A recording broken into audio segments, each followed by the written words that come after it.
नमस्कार, आप देख रहे हैं न्यूज एचआरए और मैं हूं आपके साथ कीर्ति सिंह। आइए रुक करते हैं फटाफट खबरों की ओर। किसानों को संबोधित करते हुए मोदी ने कहा कि आजादी के बाद के दशकों में जिस तरह से देश में खेती हुई, जिस दिशा में बढ़ी, वो हम सब ने बहुत बारीकी से देखा है। अब आजादी के 100वें वर्ष तक का जो हमारा सफर है वो नई आवश्यकताओं, नई चुनौतियों के अनुसार अपनी खेती को ढालने का है। कोरोना संक्रमण का असर वयस्कों की तरह बच्चों में भी होता है। पहली बात, चिकित्सीय अध्ययन में ये पता चला कि कोरोना के गंभीर वेरिएंट बच्चों में भी मिल रहे हैं। बीते दिनों में आई दूसरी लहर के दौरान बच्चों में कोरोना संक्रमण डेल्टा वेरिएंट की वजह से हुआ। इस घातक वेरिएंट ने बच्चों को अस्पताल तक पहुंचा दिया। संक्रमित बच्चों में हर दूसरा डेल्टा संक्रमित मिला है। कई में कप्पा और अल्फा वेरिएंट भी पाए गए हैं। दिल्ली की हवा गुरुवार को बहुत खराब श्रेणी में दर्ज की गई है। SAFAR system of air quality and weather forecasting and research के मुताबिक दिल्ली का वायु गुणवत्ता सूचकांक 337 है। हालांकि दिल्ली एनसीआर की हवा में सुधार होने की संभावना है। वायु मानक संस्था सफर के मुताबिक हवाओं की दिशा उत्तर पश्चिम की ओर बनी हुई है, लेकिन रफ्तार कम होने की वजह से प्रदूषकों को फैलने में मदद नहीं मिल रही है। सपा नेता व पूर्व मंत्री अरविंद सिंह गोप का कहना है कि उत्तर प्रदेश सरकार सिर्फ झूठ बोलने में अव्वल है, शेष कामों में ये जीरो रही है।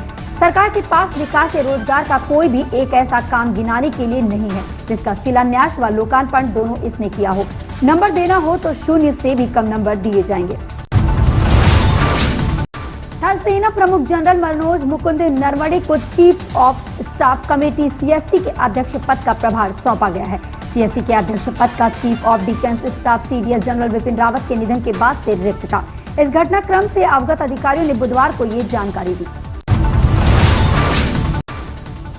बेटियों की शादी की उम्र 18 से बढ़ाकर 21 साल करने के प्रस्ताव पर केंद्रीय कैबिनेट ने मुहर लगा दी है। बुधवार को हुई कैबिनेट बैठक में इस प्रस्ताव को पास किया गया। केंद्र सरकार मौजूदा कानूनों में संशोधन के लिए संसद में प्रस्ताव पेश करेगी। प्रधानमंत्री नरेंद्र मोदी ने 15 अगस्त 2020 को लाल किले से अपने संबोधन में लड़कियों की शादी की उम्र 21 साल करने का उल्लेख किया था। उन्होंने कहा था कि बेटियों को कुपोषण से बचाने के लिए जरूरी है कि उनकी शादी उचित समय पर हो। अमेरिका में कोविड-19 मरने वालों की संख्या 8 लाख का आंकड़ा पार पहुंच गई है। इनमें से 2 लाख से ज्यादा वे लोग भी शामिल हैं जिनकी जान उस वक्त गई जब टीके उपलब्ध थे। उधर दक्षिण अफ्रीका में बुधवार को रिकॉर्ड 26,976 नए मामले दर्ज किए गए हैं। कनाडा के आणविक जीव विज्ञानी ने दावा किया है कि वुहान लैब से लीक ही कोरोना की उत्पत्ति का मुख्य कारण है। कनाडा की एक आणविक जीव विज्ञानी ने बुधवार को विज्ञान एवं प्रौद्योगिकी से संबंधित हाउस ऑफ कॉमन्स समिति में शामिल विभिन्न दलों के सांसदों से कहा कि चीन के वुहान क्षेत्र की एक प्रयोगशाला से रिसाव ही कोविड-19 वैश्विक महामारी की उत्पत्ति की अत्यधिक संभावित कारण है। एमसीएक्स पर 24 कैरेट सोने का भाव गुरुवार को बढ़ गया। एमसीएक्स पर सोने की कीमत में 0.48% का उछाल आया। इस तेजी के साथ सोने का दाम बढ़कर 48,317 रुपए प्रति 10 ग्राम पर पहुंच गया। इसके साथ ही चांदी की चमक भी बढ़ी है। इसकी कीमत में 1.86% की बढ़त दर्ज की गई। इस तेजी के बाद चांदी का एक बार फिर 61,000 के स्तर पार पहुंच गई है। चांदी का ताजा भाव बढ़कर 61,326 रुपए प्रति किलोग्राम हो गया है। बॉलीवुड अभिनेत्री अनुष्का शर्मा और उनके पति विराट कोहली बेटी वामिका के साथ गुरुवार को दक्षिण अफ्रीका के लिए रवाना हो गए हैं। भारत 26 दिसंबर से दक्षिण अफ्रीका के खिलाफ 3 मैचों के टेस्ट सीरीज खेलेगा।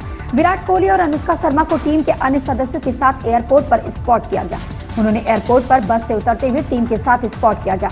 विराट जैसे ही बस से उतरे उन्होंने वहां मौजूदा पैपराजी से बेटी वामिका की फोटो नहीं खींचने का अनुरोध किया। उन्होंने पैपराजी से कहा, बेबी की फोटो मत लेना। ऐसी खबरों से जुड़े रहने के लिए आप देखते रहे न्यूज एचआरए।